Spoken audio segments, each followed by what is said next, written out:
الحمد لله رب العالمين الصلاة والسلام على سيد المرسلين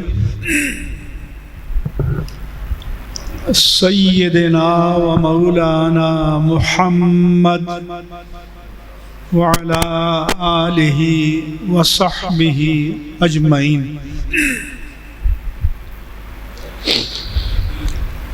استاد العلماء مفتی اہل سنت شیخ الحدیث حضرت علامہ مفتی محمد رفیق حسنی صاحب دامت برکاتہم العالیہ اور تمام علماء کبار، فضلاء اعظام جن کے نام اکراماً اور تشریفاً لیے جا چکے ہیں اور وقت کم ہے، اس لیے میں چند گزارشات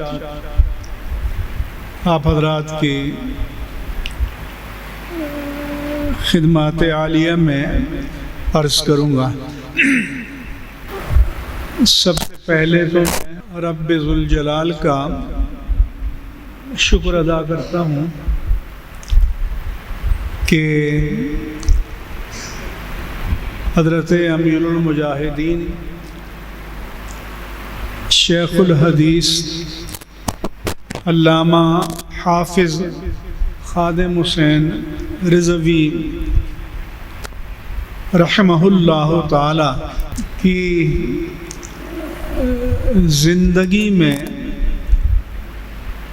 جو ان کے لیے میں کر سکتا تھا میں نے کیا، اور وقت کے جو سب سے بڑے مقتدر ہیں ان کے سامنے کیا. اس لیے کوئی شرمساری نہیں ہے. دوسری بات یہ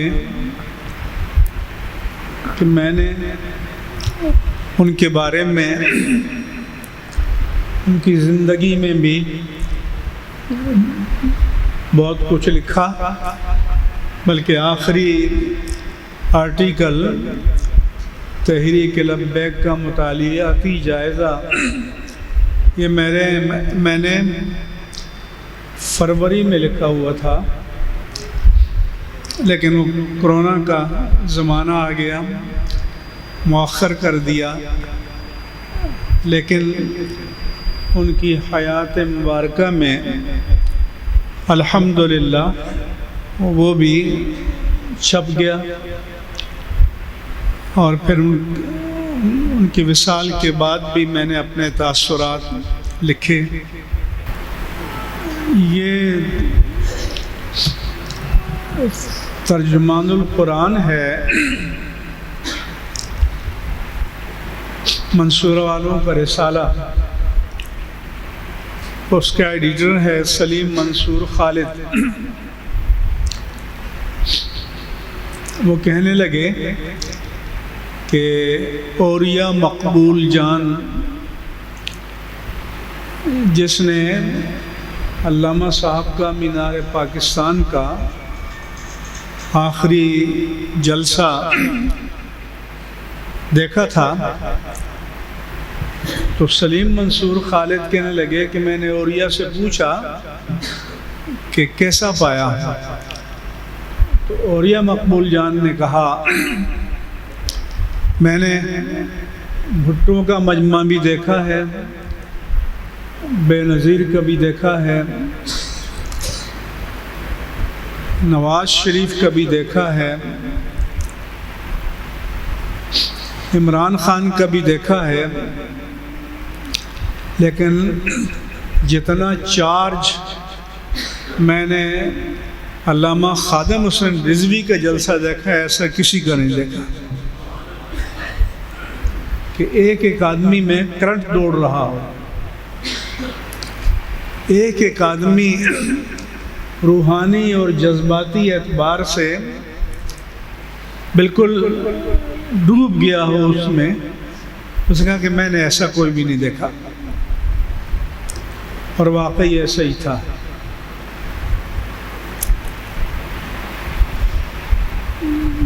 میں نے آخری ملاقات جب وہ کراچی میں تشریف لائے تھے، ان سے میں نے عرض کیا کہ آپ تحریک لبیک پاکستان میں سیل بنائیں، شعبہ بنائیں، جو علماء سے رابطہ کرے، اہل مدارس سے کرے، ائمہ و خطباء سے کرے، صحیح العقیدہ پیروں سے کرے، کیونکہ یہ بہت بڑی فورس ہیں، بہت بڑی اسٹرینتھ ہے۔ تو جو صحیح العقیدہ پیر ہیں ان کو حوصلہ دیں، ان کو ہمت دیں، اور اسی طرح سے علماء کو ساتھ جوڑنے کا کہ کوئی تدبیر کریں۔ اللہ کے علم میں تھا کہ اب وقت ان کا زیادہ نہیں بچا تھا، لیکن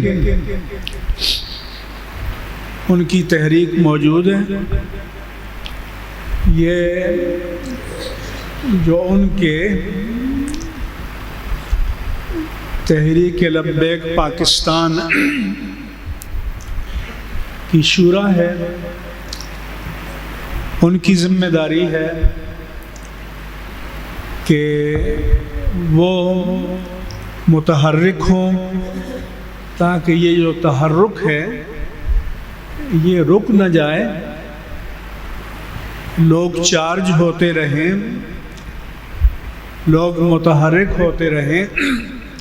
علامہ صاحب کا تو یہ تھا کہ ہمارے جیسے ان کے جنازے کی اطلاع ملی، ہمیں بتائے بغیر ہمارے طلباء، ہمارے اساتذہ چل پڑے، جس سے جیسا بن پڑا وہ چل پڑے۔ کوئی بائیر گیا، کوئی اپنی گاڑی لے کر گیا، کوئی ٹرین پہ گیا، کوئی کس پہ گیا، کوئی کوچ پہ گیا، کوئی بس پہ گیا۔ سو یہ کرنٹ انہوں نے پیدا کیا تھا لوگوں میں۔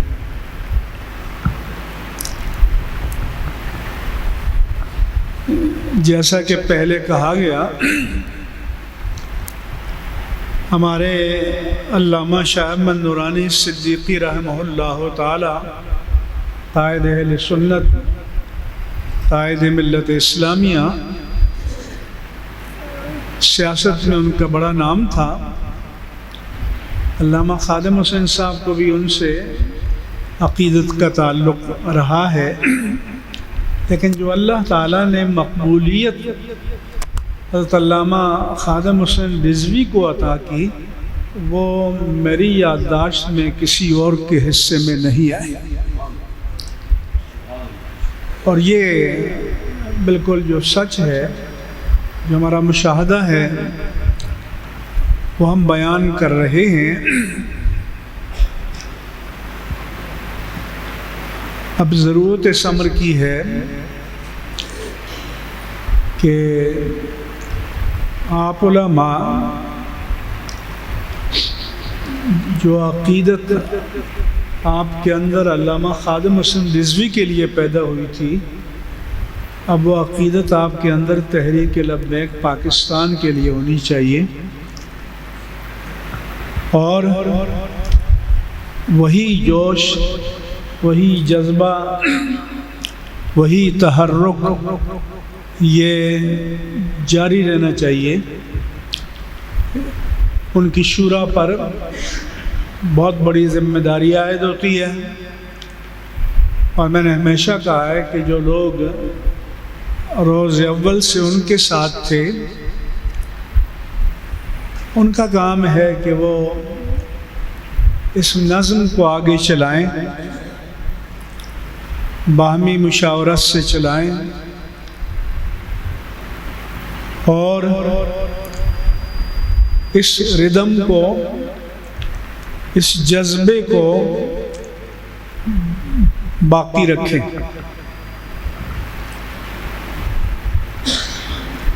مجھے حضرت علامہ شیخ الحدیث حافظ خادم حسین رضوی رحمہ اللہ تعالی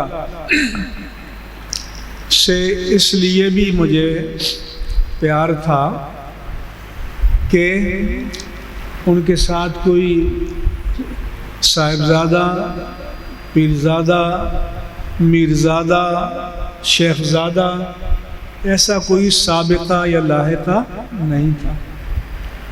تو انہوں نے اہل سنت میں پہلی مرتبہ یہ ایک بنیاد قائم کی کہ ایک انسان اہل سنت میں اپنی قابلیت کی بنیاد پر، اپنی محنت کی بنیاد پر آگے بڑھ سکتا ہے۔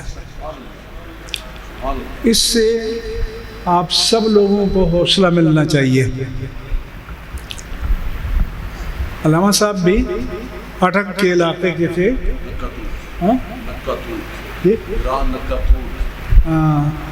تو دور دراز علاقے کے تھے، لیکن انہوں نے محنت کی، جذبہ ان کے اندر تھا۔ کوئی بڑا پیر خانہ تھا، انہوں نے جلسے میں چیلنج کیا تو مجھے ایک بزرگ نے بتایا کہ ان پیرخانے کے کسی صاحب نے کہا کہ ہماری علامہ خادم حسین سے ملاقات کرا دیں۔ وہ کہنے لگے میں نے علامہ صاحب سے کہا، تو انہوں نے کہا کہ جو کچھ میں نے کہا ہے اگر ویسے ہی ہیں تو انہی کے لیے کہا ہے، اور اگر وہ ویسے نہیں ہے تو ان کو پھر فکر کرنے کی ضرورت کیا ہے۔ تو یہ بھی ان میں حوصلہ تھا کہ چیلنج کرتے تھے اور لوگ لرز جاتے تھے، کیونکہ ان کے پیچھے ایک پورا چارج ہجوم تھا۔ یہ اللہ تعالیٰ نے، یہ ان کی سب سے بڑی کرامت ہے، یہ ہے۔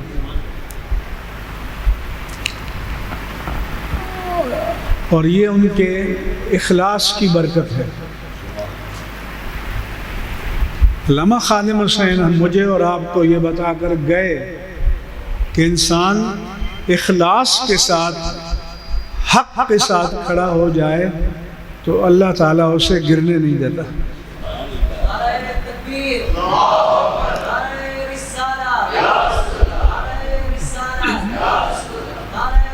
اور جتنے لبرلز تھے جو انہیں کوستے رہے، آخر میں شرمسار ہوئے، شرمندہ ہوئے اور ان کے فضائل بیان کرنے لگ گئے۔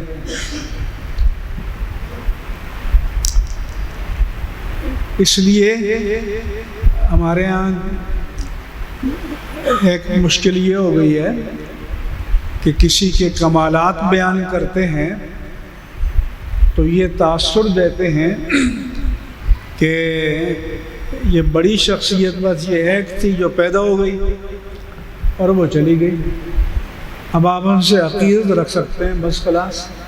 یہ نہیں، علامہ خادم حسین نے یہ بتایا کہ آپ بھی خادم حسین بن سکتے ہو، آپ بھی اپنے اندر جرأت پیدا کر سکتے ہو۔ اگر ایک ایک نہیں کر سکتے تو سب مل کر پیدا کر لو۔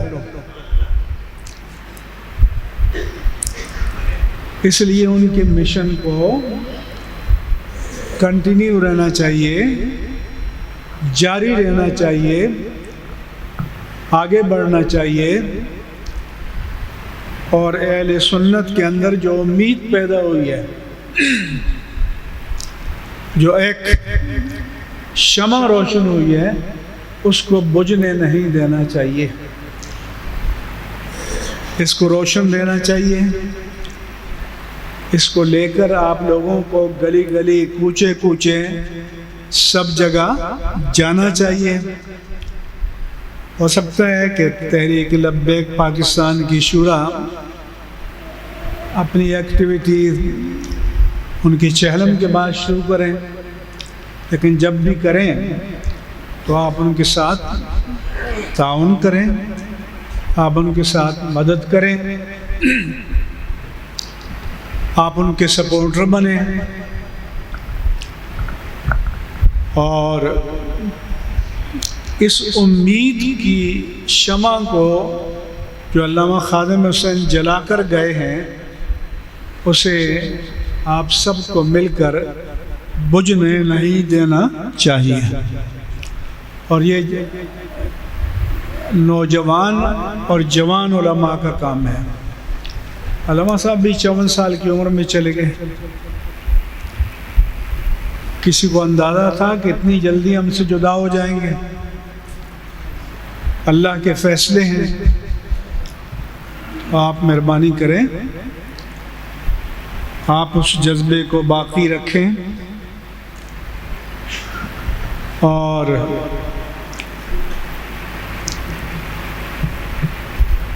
ساتھ دیں، ساتھ کھڑے ہوں، اور اس تحرک کو جاری رکھیں۔ اہل سنت و جماعت کو بہت زیادہ ضرورت ہے اس کی۔ اور دوسرا، میں ہمیشہ پیغام دیتا ہوں کہ ہم نے جو ریلی نکالی اس میں بھی ہم نے ائمہ کو، خطباء کو سارے علاقوں میں متحرک کیا، تو اس سے مجھے یہ حوصلہ ملا کہ اگر ہم اس طاقت کو متحرک کریں، ان کو حوصلہ دیں، تو یہ بڑی طاقت ہے،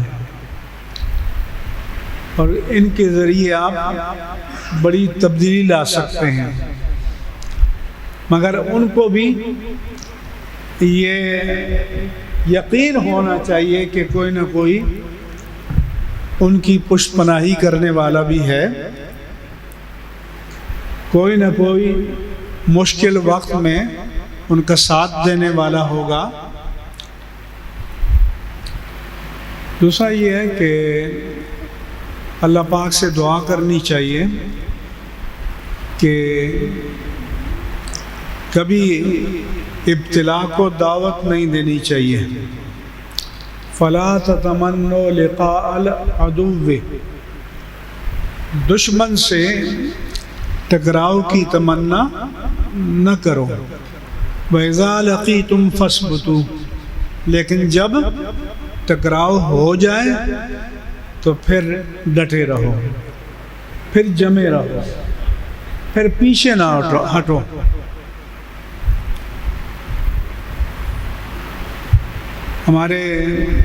ہم حتی الامکان اپنے علماء کے لیے کوشش کرتے ہیں۔ ابھی ہمارے ایک عالم مفتی شہزاد رضا، ابھی ان کی ضمانت نہیں ہوئی، میں جمعرات کو حضرات آئے تھے، میں نے کافی کوشش کی اور امید ہے کہ انشاءاللہ تعالی مسئلہ حل ہو جائے گا، لیکن تھوڑا سا حوصلہ بھی رکھیں کہ اگر ایک عزیمت کے میدان میں آئے ہیں تو پھر اللہ سے دعا مانگیں اور حوصلہ رکھیں۔ اور میں تو ہمیشہ سے کہہ رہا ہوں کہ بھائی اللہ کے رسول کی اور صحابہ کی جو عزیمت کی زندگی ہے اس کا مطالعہ کرو۔ علامہ خادم حسین رضوی کا کمال یہ تھا کہ حافظ تو بہت ہیں لیکن استحضار کہ برموقع قرآن آیات کو کوٹ کرنا، برموقع احادیث کو کوٹ کرنا، برموقع کلام اقبال کو کوٹ کرنا، یہاں تک کہ یہ سارے جو لکھنے والے ہیں انہوں نے کہا کہ بھئی علامہ خادم حسین کے ایوان اقبال یا الحمرا حال میں کم از کم 1 درجن لیکچر رکھو کہ اقبال کو بتائیں علامہ خادم حسین۔ انہوں نے میں نے کالم میں بھی لکھا ہے، 1 درجن عنوانات بھی لکھے ہیں۔ جب ہم جنازے میں گئے، ہماری گاڑی اندر چھوڑ دی، ہونڈا سیوک نئی تھی، ہمارے میزبان ان لوگوں نے اتنی عقیدت دکھائی، وہ چومتے رہے، دھکے کھاتے رہے، بونٹ بھی ڈینٹ پڑ گیا، دروازے میں بھی پڑ گیا۔ جب شام کو واپس گئے تو انہوں نے کہا کہ 1 لاکھ کا کام نکلا ہے، لیکن ان کی زمین پر کوئی شکن نہیں تھی۔ وہ بھی علامہ خادم حسین صاحب کے جانثار تھے۔ تو اتنی میں نے عقیدت لوگوں کی دیکھی، اور جو ان کے بارے میں بہت کچھ کہہ گئے تھے انہیں بھی شرمسار ہو کر آنا پڑا۔ اس لیے آپ وقت چونکہ زیادہ نہیں ہے، اللہ تبارک و تعالی آپ سب کو برکات نصیب فرمائے۔ علامہ خادم حسین کا جو جذبہ ہے، اس کی کوئی خیرات، کوئی زکوٰۃ آپ لے کر جائیں اور اپنے آپ کو اس کے سانچے میں ڈھالیں۔ دین کو بہت ضرورت ہے۔ علامہ صاحب نے فضائل نہیں بیان کی، قربانیوں پر تو لوگ تب تیار ہوتے ہیں نا کہ صحابہ کی قربانیاں بیان کرتے تھے۔ ہمارے جو نذرانوں والے مقررین ہیں وہ تو فضائل بیان کرتے ہیں، لیکن انہوں نے وہ کرنٹ پیدا کر دیا اللہ کی قدرت کہ سیدھا جا کے لوگوں کے دل پر لگتی تھی، لوگوں کے دماغ پر لگتی تھی۔ اللہ تعالیٰ مجھے اور آپ کو اسی راہ پر چلنے کی توفیق عطا فرمائے۔